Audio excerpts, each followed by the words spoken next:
Here on YouTube on the Totally Football Show channel. Quite the day. Really dramatic finish, I think, to what they're calling day 18 of Euro 2024. Jay Harris and Duncan Alexander here, ready for their takes on it. I'm looking forward to hearing them. So let's get this show underway. I'll do the intro a little bit later on. Totally at the Euros. Well, Monday the 1st of July. And welcome on board another Totally at the Euros in the studio. It's a big hello to Duncan Alexander. Hello, James. Hello, Duncan. And hello, Jay Harris. Hey, James. All right. How you doing? Yeah, all good. 4 hours of not the most entertaining football, but at least say that, Jay. But at least in the second game, there was enough drama on show. There was drama. There was raw emotion. There was a man witnessing his talent evaporating like a vampire. C-R-Y rather than 7, perhaps. C-R-Y. Right. We're talking about Ronaldo, of course. That was one of the big stories today. We're going to be hearing, by the way, today as well from Julien Laurens on France. They made their way into the quarterfinals today. Also, we'll be previewing tomorrow's action, which involves Austria. I think most people's right-thinking people's tips for dark horses, Austria. I said Austria several times. I'll go back and do that bit again for the thing. Also, we're going to hear from Andres Heinrich. No, what's his name? Also, we're going to be hearing from Andres Heidenreich of De Courier in Austria on Austria, who were quite the talking point in this tournament. They'll be in action on Tuesday. And Matt Slater has very kindly spoken to us from the rapidly emptying stadium in Frankfurt after that incredible 120 minutes and more between Portugal and Slovenia. It was long and mad, and at the end it gave us kind of everything you could want from a sporting spectacle, Jay. Yeah, definitely. There was a point in the first 20 minutes or so of the game where I thought Portugal would probably go on and win. Not fairly comfortably, but I thought they'd get the job done. Thought the ball movement was pretty good. Thought Leao showed some really good runs through the middle of the pitch. He was causing some problems to the fullbacks. And then it just seemed to turn into the Cristiano Ronaldo show, which I guess that's been Portugal's kind of story ever since he made his debut, 20 or so years ago. I saw Carl tweeting that it was a bit of a generational hate watch, which is certainly how it felt at times. Ooh, in what way? Just in the sense that it just became more and more silly when he was taking every single free kick, when he was looking up at the sky every time, checking the roof is still closed. Technically, he couldn't see the sky, so we got. True. But I think that's what he was doing. Where have the stars gone out in a metaphorical sense as well as literal for him? And we'll get into the game in more depth. But this at the end of a day which saw Portugal struggling to get past Slovenia. They took penalties. France earlier with a fairly attritional 1-0 against Belgium. It's been a good day for England today. Well, I was going to say, does it put England into perspective? I mean, France played very Southgatean, as they often do, in their match. There was not much excitement there. And then, Slovenia, who England drawing 0-0 with them in 90 minutes, was deemed a terrible thing. Portugal had 120 to score against them, and they couldn't do that either. So they couldn't. Yeah. There you go. Well, it finished, what was it on penalties? 3-0? Yeah, an incredibly rare clean sheet in a penalty shootout. That does not happen very often. In fact, first time ever in the Euros. Right. So, yeah. Okay, well, that was in the penalty shootout, but 0-0 after extra time. France beating Belgium 1-0 earlier on in Dusseldorf. We'll come on to that game later. And those two teams, France and Portugal, will be facing each other in Hamburg next Friday. Own goal, by the way, I think is up to 9 now for the tournament. What's the record, Duncan? I think that might be it. Really? Yeah. Okay. Yeah. I haven't got it in front of me. I'm freestyling, but it feels like it should be a record. Okay. Yeah. I think proportionally it is a record. Okay. Yeah. Unprecedented scenes at the Euros. We're going to be tackling first up tonight's Portugal-Slovenia. 0-0. So what are you putting in comms-wise here, Charlie? Silva's winning penalty. Okay. Bernardo Silva, was it? Yep. Okay. Bernardo Silva with a winning penalty there after that extraordinary shutout from Diogo Costa, the Portuguese keeper. saving all 3 Slovenian spot kicks after 120 goalless minutes. First off, let's hear from Matt Slater, who was there in Frankfurt. Matt, what an evening. Yeah, I'm not sure where to start with that. Should we do the penalties, or do you want to do the psychodrama before? What was the atmosphere like? Because they had the roof closed and they had some incredible noise from both sets of supporters. Yeah, I mean, look, you've just told me the roof was closed. I didn't even notice. It was that sort of game. Yeah, look, the Slovenia fans were outnumbered. I think there was about 7,000 of them, but you'd never know that. They were brilliant throughout. They lit their first sort of box of flares in the warm-up, and that's how it started. I noticed quite a few Argentina shirts as well, which I thought was quite childish, but in a nice way, in an amusing way. Yeah, Portugal fans, great too. There were so many little moments. I mean, the whole Ronaldo stuff was just incredible. How many shots he took, how many free kicks. You know, of course, he had a penalty in the second half of extra time. Or was that the first half? I'm getting confused. And, that was saved. Reduced him to tears, reduced his mother to tears. And then, of course, here we go to penalties. It was all, the whole game to me was just this defensive masterclass from Slovenia. And I found myself looking up their players. I mean, their 2 centre-backs, Jacobiho doesn't even play centre-back. He's a defensive midfielder for Udinese. He was injured half the season. Absolutely brilliant. Vanya Drukasic, he just got relegated with Sochi in the Russian league. Those two, like Bonucci and Chiellini, they were unbelievable in front of Jan Oblak. Okay, we've all heard of Jan Oblak. He was amazing too. And then, there you go. Diego Costa steals the show by saving 3 penalties. I don't think anyone's done that before in a European Championship. Absolutely amazing. I am all over the shop after that. Have you any more confidence in Portugal as a force in this Euros, Matt? Not really. No. I mean, they're a bit of a mess, aren't they? I don't really understand. They seem to have sort of gone backwards a bit from what I saw in Qatar, where they seem to be getting over Ronaldo. But no, he's out there like El Cid in the final scenes there. Everything seems to go through him. He takes everything. He wants to do the throw-ins. He wants to do the lot. And look, okay, he's. I'm not saying he's dreadful, but I'm saying he's dragging them down. And they have other players on the bench who are quite good. I was thinking, is this like under-9 football? If it is, I'd be sort of saying that little boy there needs to come off. Someone needs to have a word with him. His teammates aren't getting any better. Indeed, Matt. Indeed. All right. Well, listen, thank you so much for staying around to give us that little insight into what it was like in the stadium. And I look forward to catching up with you maybe wherever you're going next. Where will that be? Home. All right, then. Excellent. Matt Slater. Bit of a mess, he calls Portugal. Under-9s football. So many things to unpack here. Do you want to begin with the whole Ronaldo psychodrama or get into the shootout, Jay? We probably have to begin with the Ronaldo psychodrama. Okay, don't we? So the penalty, which he had in the 104th minute, up to that point, what kind of a game had he been having? He was just the centre of attention. I think Which he hates. Yeah, of course. I think he took 4 free kicks, all from various positions. There was one which was probably closer to the corner flag than actually the centre of the pitch, and he just still decides to absolutely lump it into Rosette. I think there was one clever little moment where he's kind of juggling the ball, but that was pretty much it. He seemed to be mistiming his headers. I know we were joking about the commentary saying, he's not lost any of his flair and he's not lost any of his power, but his timing was off and he's got no speed. And he just seems to limit what Portugal can do.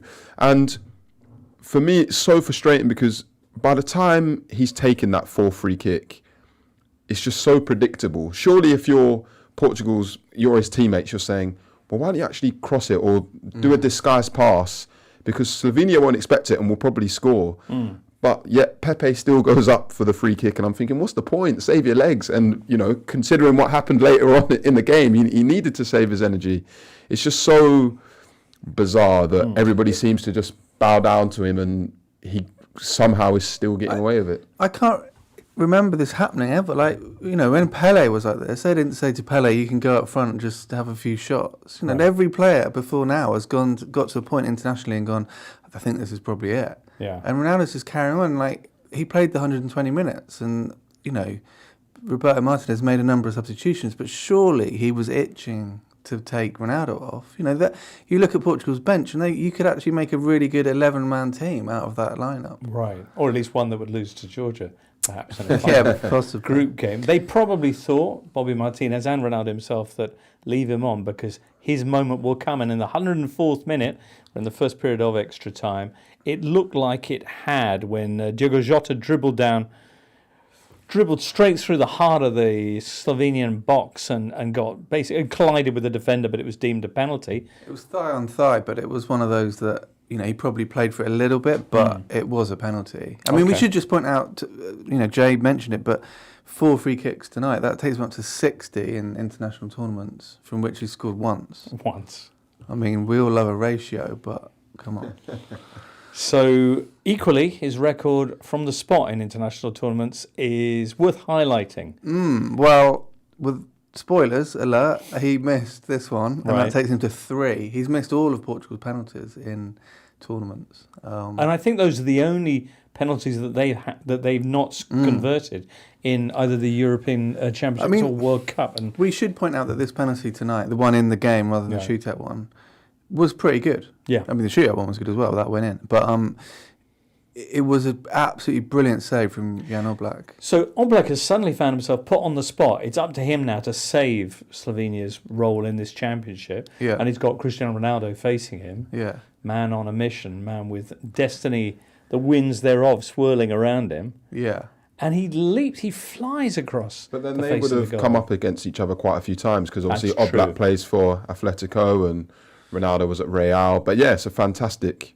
I mean, it gets fingers to it and then tips it onto the post as well. So it's like it was right at the limit. And yeah, and Ronaldo was sad. Well, yeah, but so now Jan Oblak has just pulled off one of the most amazing penalty saves that we can recall. Surely he's now the story. No, no, because it goes to half-time in extra time. Yeah. And pretty swiftly, the director, the cameras realised that one of the greatest players of all time is now absolutely sobbing uncontrollably. Well, even before half time, I'm pretty certain that immediately after he took the penalty, he started tearing up straight away. But I think the ball was still not live for a little bit of time afterwards, but he was kind of turned his face and body completely away from the ball. We should point out again, the roof was shut. Maybe there was a lot of pollen that had sunk low, and it was just hay fever. We can't be 100% sure here. Well, I don't know where Ronaldo's tears stood on the generational hate index that we were referencing early on. I mean, it just seems we've obviously seen footballers cry before. You know, Paul Gascoigne, a famous example, but that was, you know, Paul Gascoigne was seeing his chance of playing in a World Cup final, probably, you know, the only chance he'd ever get, disappear. Yeah. You know, are you saying this is less? I mean, it was a last 16 game against Slovenia with 15 minutes left, and they weren't losing the match. Well done, he's 13. Yeah, it had a bit of that about it. So I don't know. I just don't understand why. Like, he's so desperate to score goals. I don't think. Obviously, he is desperate to score goals. I've never scored a goal at a European Championship, but it can't be that good. No, but that's not your entire being. That's not your entire identity. I'm not Cristiano Ronaldo, but I felt in that moment that I understood a little bit of his pain. I think he just forces it so much that he just detracts from the team so much. There's probably a role for him in this Portugal team as a very good option off the bench, who just causes a little bit of chaos in the final 30 minutes of a game. But because he demands to be the main attraction, it just detracts from what they're trying to do. And I also wonder, if you're a young Portuguese player, there's probably a part of you that loves playing with Ronaldo, right? To do that for the first time must be like a real checklist, bucket list, whatever you want to call it thing. Then after you've played with him 5 times, you're probably thinking, I actually can't wait for this guy to retire because then I'm actually going to get the opportunity. Years. Yeah, in Euro 2040. Because then I'm actually going to get a chance to play the way that we want to play, etc. Because we just have to defer to him in every scenario. But you look at players like Bernardo Silva and Bruno Fernandes who play, you know, alongside... Who can take free kicks. I mean, you know, Bruno could have probably scored that penalty in the game. But what I find interesting, to Jay's point, is they don't show any sign of being annoyed, which they must be deep down. So fair play. That's a good poker face. Yeah, it is. I don't know, but he's a he's I think quite a personable chap, and maybe his relations with the rest of the team are really, really good. In that moment, I think he can't have been unaware of the kind of game he was having, how things just weren't going for him the way they used to. Those headers, which used to be his trademark, he just couldn't get it up for them anymore. And when that penalty moment came, and this was something that surely he could do, I think for him to see that saved in that fashion, which you can find ridiculous or childish or whatever, but if you're Cristiano Ronaldo, you've worked your entire life. Everything about who you think you are is about the fact that you are one of the 2 best players in the world, and we can debate the position. And to see that go, what is that? To feel that that's not there, that one certainty that you have. I mean, for any of us to not be able to do what, I don't know. Anyway, an existential crisis in Frankfurt. Existential crisis. Yeah, We've all had them. But. Yeah, there it was. But he manned up and he finished the game. And when the penalty shootout came, who was the first Portuguese player? Well, that's interesting because there's been many times in Ronaldo's career where he's actually chosen to take the 5th penalty, which is very much in the thinking of like, this is the glory penalty. But often, as we know and found out tonight, penalty shootouts often don't reach that point. So he actually took the first one tonight, which I thought was, fair play. And immediately kind of did this little gesture to the Portuguese fans behind the goal as if to say, I'm sorry, like I kind of owed you to... And that was a really good penalty, that one, to be fair. And he changed his technique slightly because he did a little bit of a stutter. Did a Harry Kane sort of bottom left. Yeah. They were faster penalties, weren't they? Yeah, really quickly. And then, people who talk about the psychology of penalties say that it's always better to be a little bit patient. But at the same time, I noticed it with the second penalty. Diogo Costa was diving before the ball had been struck anyway, so he clearly done his research, did phenomenally well. And you just have to say, hats off to him. It's a real shame to see Ilicic come on and miss his penalty. That's a heartbreaking moment for him. But Diogo Costa was just on another level. Yeah. And also, he made a fantastic save from Šeško after Pepe slipped that we should not forget about, because that's a huge moment as well. And then, this is more just to the both of you. Šeško was still on the pitch during the penalties, right? So he potentially wanted to be the 5th penalty taker and didn't get a chance to atone. So he's had a rotten tournament. I think personally, Šeško, Portugal go through. We should just point out also, and a lot of people notice this, I think, the linesman, particularly in the second half of normal time, spent most of the game on the pitch, like you would at an under-12s game. To Matt's point from earlier, that when the parents get in the way on the touchline, you have to actually run the line on the pitch. But he didn't have that problem. So yeah, it was just it was what I'd call a kind of pure tournament game. It wasn't the best quality game, but it just had so many little storylines, and for me, it really felt like Euro 2024. This is the start when it began. Yeah. There you go. Because also Slovenia's head coach got sent off, but I still don't know why. I don't think they ever actually showed the incident that led to it. I can only assume it's some form of dissent. But next thing you know, he was just sat in the stands with his legs crossed, watching the penalties. Yeah, and Martinez had picked up a yellow card in the same. Yep. I think in the whatever that incident was. Heartbreak for Slovenia, who turned out to be a tough nut to crack. Of course, England could already have told us that. They leave unbeaten. Was always a nice little quirk. Very true. They've had 7 games at the European Championships. They've not lost any of them, nor have they won any of them. No, hang on. They've had 7 games at the European Championships. They've not won any of them. But they had a real go here.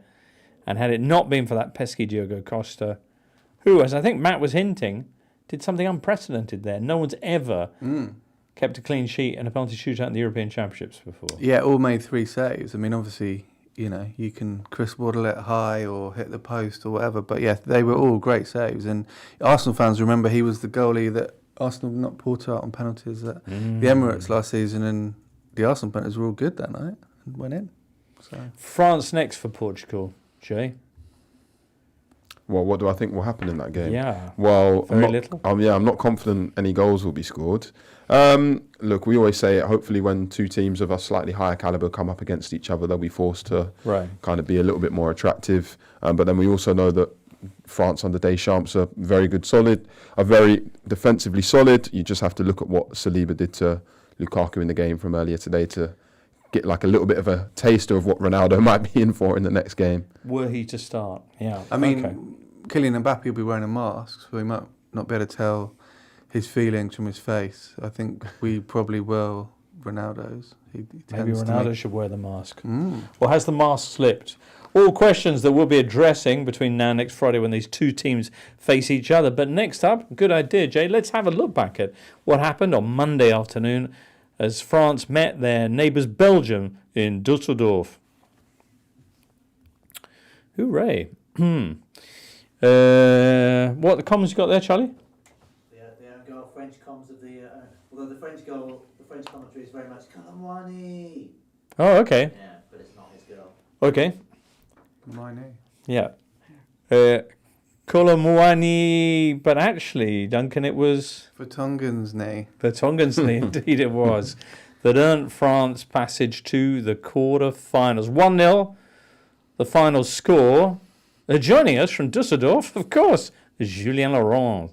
Jules, we're hearing reports that a goal was scored in a France game. Can you confirm? To be fair, there was a point where I thought they could play for hours.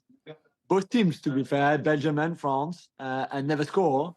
In the end, after 4 games in this tournament, France have scored 3 goals, as you know. Mm. None of them in open play from one of our players, which is quite incredible when you think that they are in the quarterfinals, and yet they have only scored 1 goal on the penalty by Mbappe and then 2 own goals, who is their best player, the best goal scorer in this tournament. So it's incredible in itself, but there's obviously more than just that deflected cross by Colomwani from Vertonghen.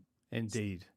You had plenty of attempts, not too many shots on target, but there were chances in this game. Mbappe, Tchouameni had plenty, Thuram had a couple, Griezmann as well. Only 1 goal conceded as well, which is a positive thing in the tournament so far. And you are through to the quarterfinals. But, Jules, do you recognise this France?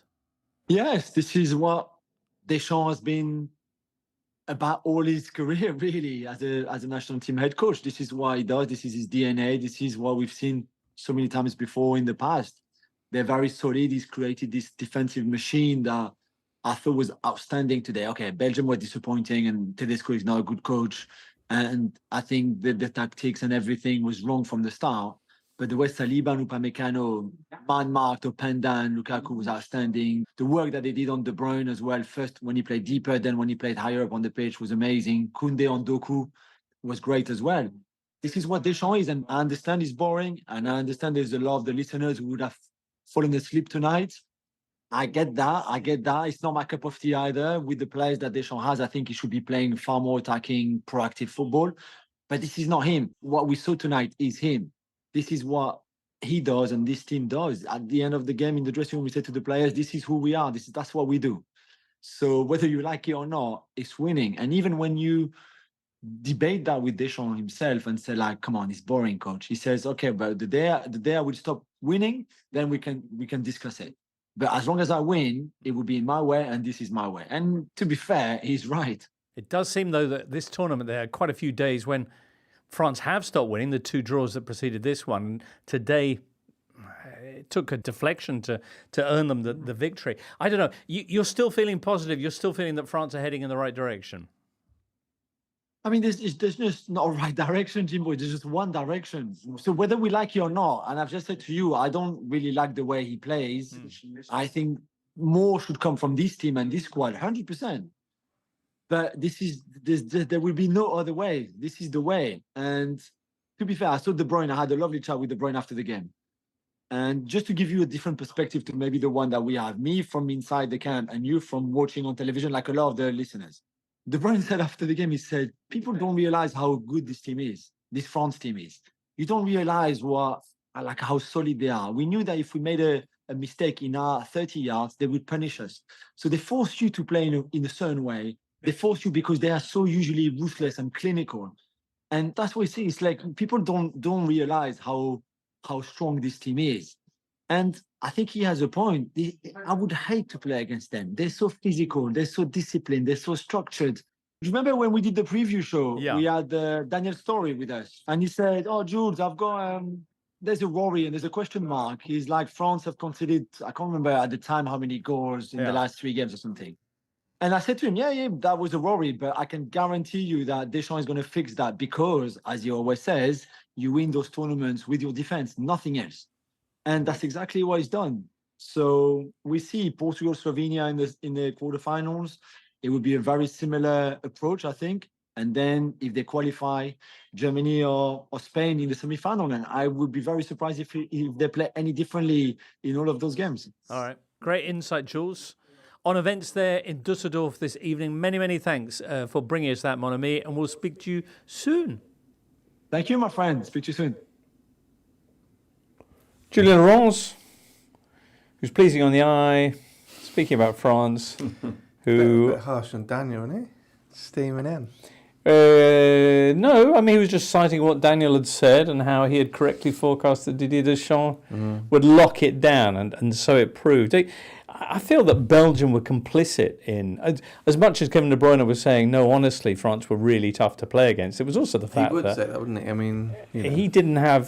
he wasn't favoured by Domenico Tedesco's decision to play him as a sort of holding midfielder or something. Didn't have the greatest games in terms of passing to teammates or anything really.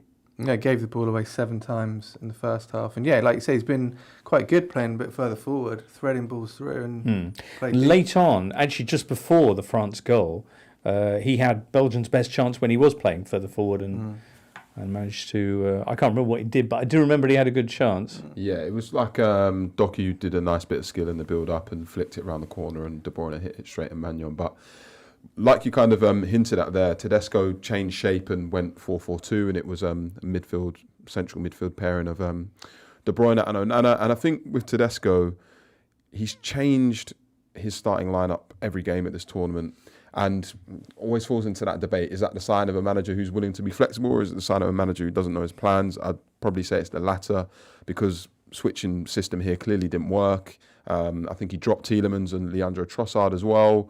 And by the time he kind of tried to move things around and put De Bruyne further up the pitch, it resulted in one chance. And then I think literally within 2 minutes of De Bruyne having that chance, Kolo Muani's scuffed/deflected shot goes in.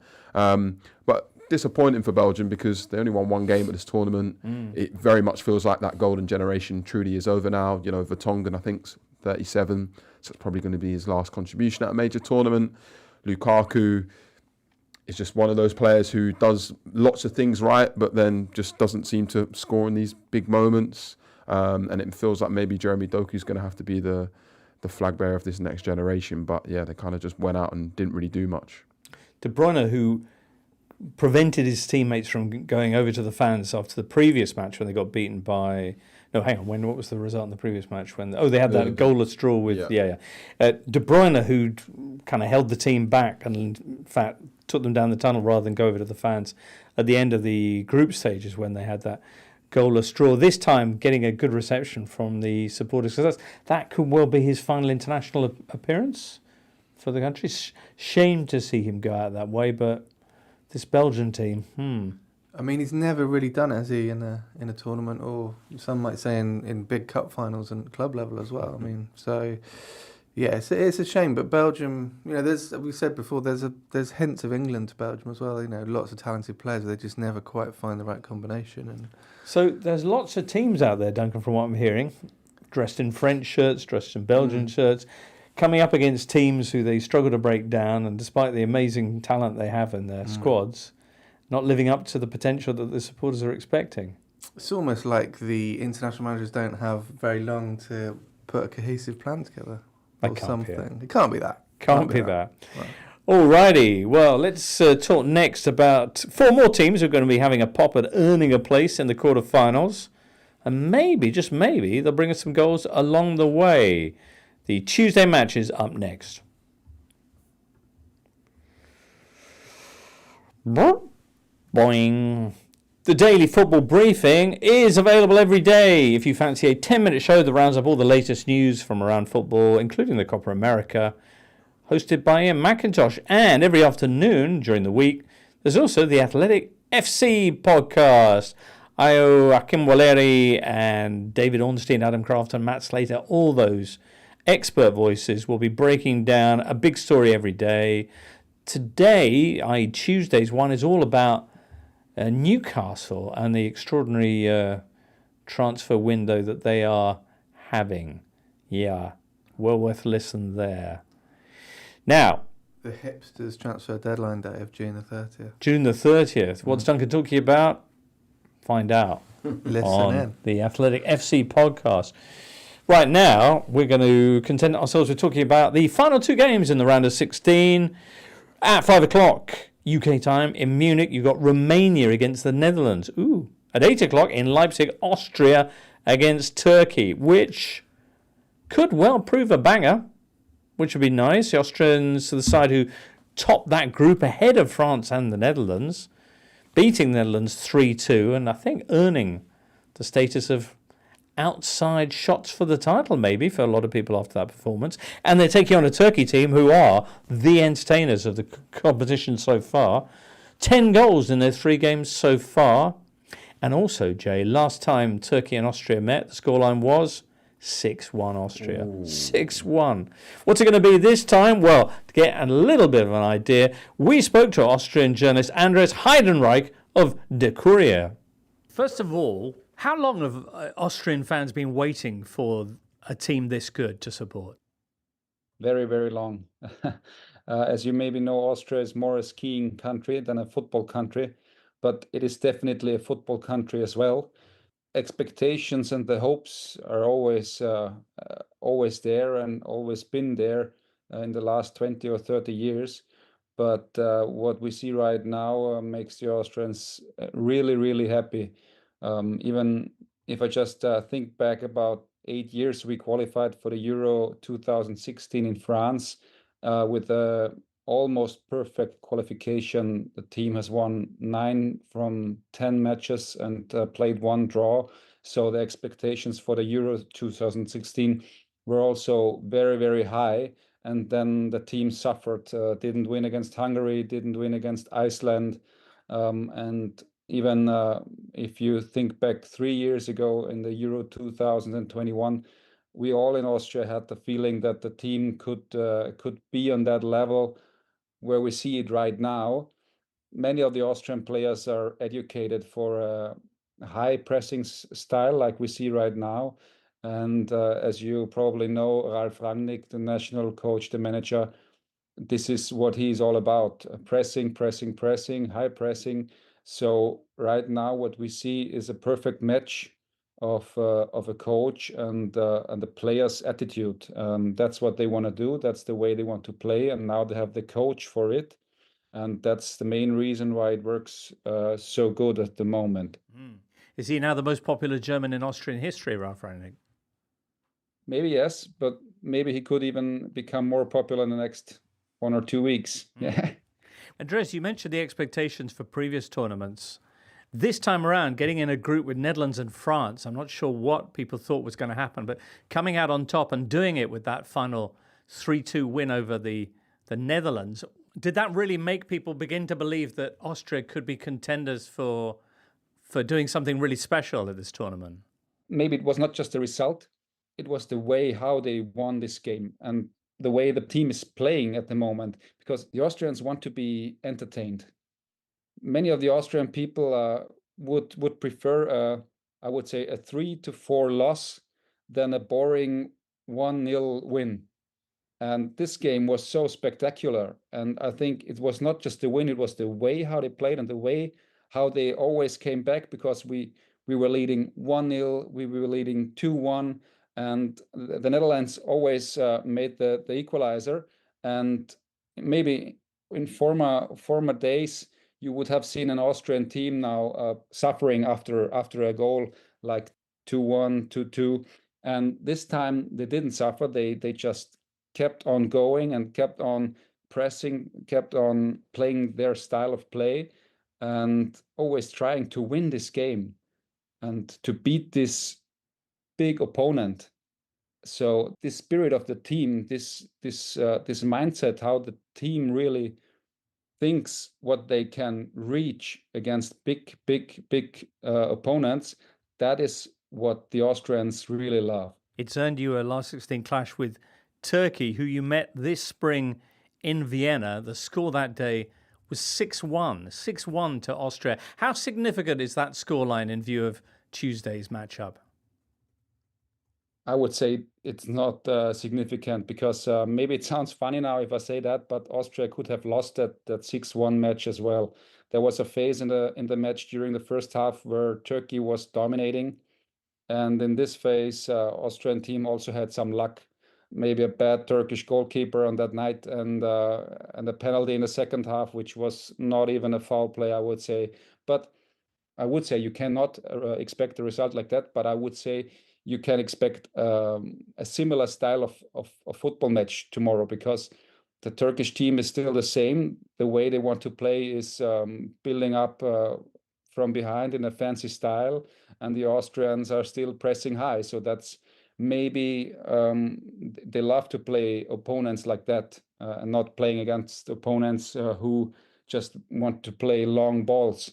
So the game will be quite similar than the last one in March, but the result won't be that clear. All right. Well, we're looking forward to seeing it. And who knows, Andreas, England could be meeting up with Austria in the semi-finals if everything works out.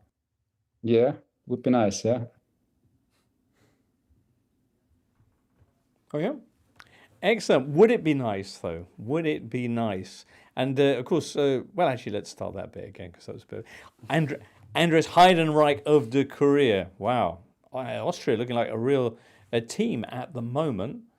What do you make of Turkey's chances against them? How entertaining have Turkey been, Duncan, so far? Yeah, I mean, we're actually on the Athletic running a ranking of every single game at the Euros that Ahmed Walid is doing, and we have Georgia Turkey as the #1 game, right, which I think a lot of people would agree with, and I think it's going to take some beating. But yeah, this might be it because, you know, as discussed, Austria are a front foot outfit, and Turkey will leave a foot in. So I imagine there will be some clashes. Indeed. Only Georgia made more tackles than Austria in the group stage, and no team made more fouls. So for all of their inventiveness, they are a physical, high-pressing side in the classic Red Bull fashion. Yes. Yes. Okay. Turkey are going to be without their influential captain Hakan Çalhanoğlu, which is a bit of a blow. That is a blow, yeah. But they will have a massive crowd backing them there, thanks to the Turkish community in Germany and all the ones who travelled as well. Austria, of course, just next door. So this could have quite the atmosphere, this game. Oh, I think it'll be one of the best atmospheres of the whole tournament. So it won't even need a roof. Indeed so. There you go. That's 8 o'clock on Tuesday. Earlier in the day in Munich, Romania take on Netherlands. Jay, you're all over Romania and their chances of sticking a further spanner in kind of low countries football. Yeah, Romania have done okay at this tournament. Watched their last game against Slovakia, and I think they defended really well at times, quite compact, but then they do have a few erratic moments in them. But some people will know about Radu Dragusin, who joined Tottenham earlier this year. He's one of the kind of like shining lights in their team, so definitely keep an eye out for him. He'll be crucial to their chances of going through. But also Yanis Hadji, he started their last group game. It was his first start of the tournament, and he was basically central to everything good that they did. He was the one who kind of won the penalty that got them back into the game. He's spent last season on loan at Alaves from Rangers because he's had a real injury hit a couple of years, but he just looked brilliant, you know, so fleet-footed, very good at body feints to trick defenders and all those types of things. And so if they've got any chance of damaging the Netherlands, then I think he'll be central to it. Okay. They've had one win in the last 7, Romania, but then again... That is the issue. They don't score a lot of goals, but this has been quite a low-scoring tournament, and certainly all of the last 16 games so far have been very cagey. So you only need one moment to decide a game. Yeah, with the possible exception of Spain-Georgia, which saw some end-to-end action and lots of Spanish goals as well. Netherlands have been another of these big sides that got loads of talent and hasn't really been able to make it click. And their most recent result was the defeat to Austria, which has seen a lot of recriminations, a lot of finger-pointing in the Dutch press. I mean, there's a debate. I mean, obviously, Ronald Koeman loves Memphis Depay and has tried to build this tournament around him, but, you know, big wouts on the bench and, you know, thinks he's probably earned a spot. Is that the debate then in the Low Countries, so in the Netherlands heading into this? That's one of the big Flemish debates, yeah. And obviously, if Netherlands go through and Austria go through, then it's a rematch of the last game. Of course it is. And we'd all love to see that, wouldn't we, Jim? Yeah, I mean, it's a little bit strange for that to happen so quickly. Yeah. And it would give the Netherlands a quick chance at revenge. But I'm sure Austria would be thinking, okay, well, we know exactly how to get at them, because the Netherlands were very frazzled in that game, didn't quite know what to do. Austria would be thinking, okay, well, we've got a very good run and potentially get into the semi-finals. Amazing. Yeah. Get to the semi-finals, they could be facing England, as we mentioned there with Andreas. Well, that's the subject for another day. Tuesday, though, is all about Romania, Netherlands at 5, and then Austria, Turkey at 8. And then, if you like, you can join us here when we'll be live on the YouTube channel, laying down that night's podcast. That pretty much brings this one to an end, though, because it's late. So many thanks, Jay, for these long hours of service. And Duncan pleasure. Alexander as well. And to Liam and producer Charlie in the booth, and Andreas and Julianne and Matt. I think that was everyone. Cristiano. Oh, Cristiano as well. Yeah, I thought for Cristiano. And we'll be back, as I say, in 24 hours' time. Many thanks, listener, for being with us. See you then. From all of us here, it's goodbye.